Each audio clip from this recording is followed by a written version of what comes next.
Hot, mature. Ito ang Jackie Rice na tumambad sa latest cover ng FHM magazine. Dito kasi mas ngayon, masasabi kong woman na talaga ako, di ba? At sa listahan ng FHM's Finest for 2012, inangkin niya ang 7th spot. Number 7 ako, wow, happy ako doon. Ngayong naging matunog ulit ang pangalan niya sa larangan ng pasiksihan. Nalagay ding muli sa spotlight ng intriga si Jackie. Matapos sa kanyang showbiz central guesting kasama si FHM Finest Sam Pinto. Totoo daw ba, eto narinig ko lang sa kapitbahay namin, totoo ba na nai-intimidate ka daw kay Sam sa kaseksihan ni Sam? Talaga naman sexy si Sam. Ayun. Nakakatakot talaga. Nakakatakot talaga? Ngayon, totoo bang mas kumbinsido siya na mas effortless ang pagiging sexy niya kumpara kay Sam? Deserving din naman ako. Usap-usapan din na ang kanyang mas daring na pagpo-post sa FHM. Hindi raw niya pinaalam sa mga magulang niya dahil tutol daw ang mga ito sa papapasexy niya. At sa kanyang pinakabagong soap sa Afternoon Prime, gaano katotoong nagselos si Carla Abellana sa mapusok nilang kissing scene ni Jeff Eigenman? Siyempre gusto namin nung sa ikakaganda ng storya, maging mukhang totoo. Magkakaalaman na dito sa Don't Lie to Me. Gusto ka na wag ka na mag-deny Pag tinanong don't tell a lie Kung nagkakabistuhan na Ba't ume-etching pa Yes or no lang ang sagot Pero huli-huli ka Shake it, shake it, shake it sweet Throw your head down to your feet Gusto ka na wag ka na mag-deny Pag tinanong don't tell a lie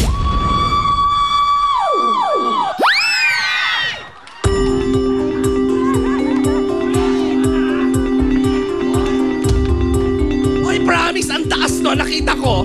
Lumabas ako sa ceiling ng set natin. 15 lang yun. Parang iba na yung simoy ng hangin sa taas na yun, ha. Wala nang oxygen doon, 15 lang. Kaloka. Anyway, highway, by the way, palakpakan nyo naman ako at saka ang snaps. Kung alam nyo lang, pag binabato ako ng snaps, parang dalawang kabang bigas ang binabato nila.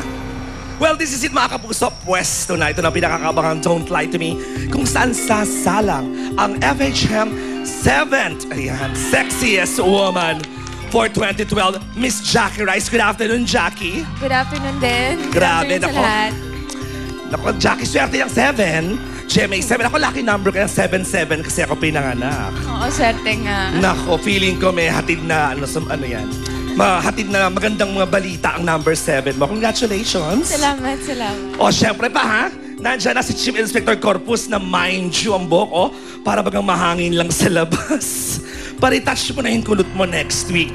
At nandiyan na rin ang aking mga kaibigan mula sa Philippine National Red Cross QC Chapter. Kung sakasakaling tuloy akong mahilo, maaksidente, mabuwal, o hindi na ako saluhin ng snaps, andyan sila. Maraming salamat sa inyo. Hindi na tayo magpapaligoy-ligoy pa. Jackie, are you ready? Ready. Nandito na, oh, ang unang tanong.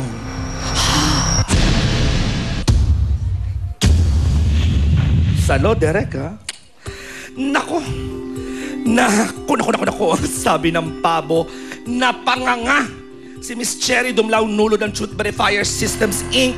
nang makita niya, Jackie, ang mapusok na kissing scene ninyo ni Papa Jeff Eigenman sa drama-rama hapon na Kasalanan Bang Ibigin Ka. Dating gawi, tumawag siya ulit sa Showbiz Central gamit ang hotline ng Truth Verifier na 634-7571 at 634-7573 para ipatanong, sa iyong palagay, ayan pala, naka-background, sa iyong palagay, nagselos ba ang girlfriend ni Jeff na si Carla Abellana nang makita niya ang kissing scene na yan? Naku, ang sabi talaga ng pabo, mas mataas yun. Don't lie to me. Yes or no? No. No. Alright. Oo nga naman, syempre, malay ba naman ni Jackie kung nagselos? Ay, all fairness naman si Carla, kilala ko rin naman ang babae niya. Naku po, kung alam niyo lang. Cool, napaka-cool, napakabait na babae. Chief Inspector Corpus, yun na yung pagkakaalam lang naman ni Jackie. Ang tanong, is it a truth or a lie? Alright, it's a truth. Yun nga, dahil kaibigan mo rin si Carla, hindi ba? So, Opo, tsaka wala naman siyang dapat pagselosan. kasi maganda siya, matalino, sexy rin, Correct. diba? At saka in love talaga si Jeff dyan kay Oo, Carla. alam kong sobrang in love talaga si Jeff. Sobrang mahal niya si Carla.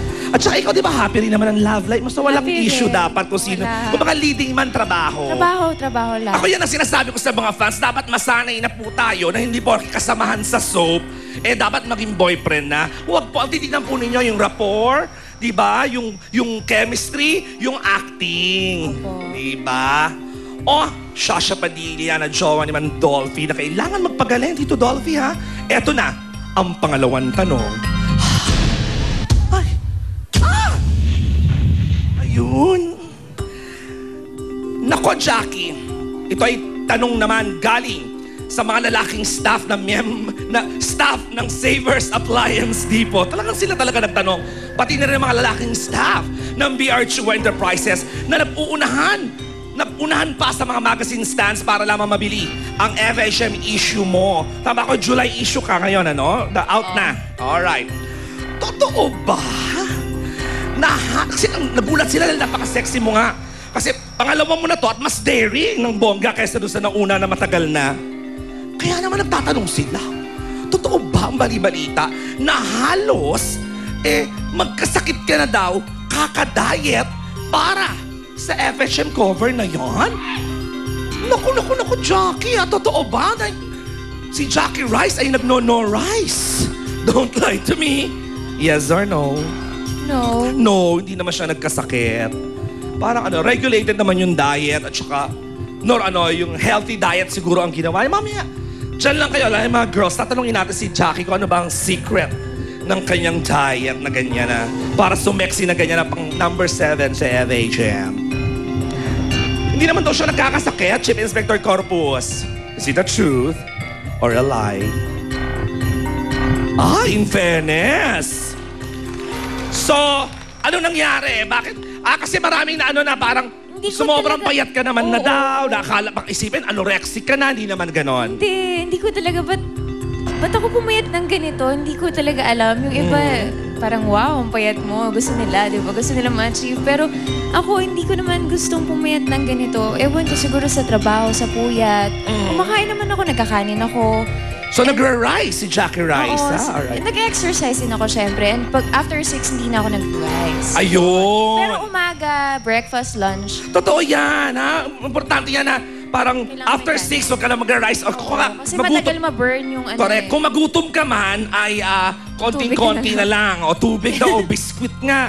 Yun. Kasi ako, after 6, mas dumadami yung rice. Ayun pala yun. Tsaka konting exercise din, no? Alright. At si Claro, yan ka magkakasakit, ha? Nag-usap hindi na tayo nung nagkita tayo sa vegan.